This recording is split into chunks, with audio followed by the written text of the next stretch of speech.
এখানে কি হয়েছে দেখি দেখি দেখি দেখি। ও অনেক চমৎকার জিনিস, মাশাআল্লাহ। আচ্ছা এই পাঁচগুলো তো খুব সুন্দর না? এটা কি তোমরা সবাই আদর খাওয়াইবে? সবাই পাগল?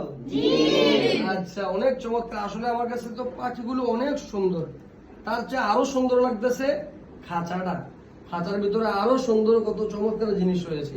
তোমরা দেখে খুশি? মাশাআল্লাহ, ছাত্ররা দেখে অনেক খুশি। আচ্ছা, তাইলে তোমরা সারাদিন যদি কারোর মন খারাপ থাকে, কেউ দুষ্টামি করে, এ পাখিগুলোর সামনে আসলে মন কি হয়ে যাবে? ভালো হয়ে যাবে, খুশি হয়ে যাবে। ঠিক আছে? তোমরা দেখে খুশি লাগতেছে? আসলে দেখে আমার কাছে খুবই ভালো লাগতেছে। আপনারাও এগুলা কিনবেন, ঘরে রাখবেন, আপনাদের কাছে আপনাদের মনও খুব ভালো লাগবে।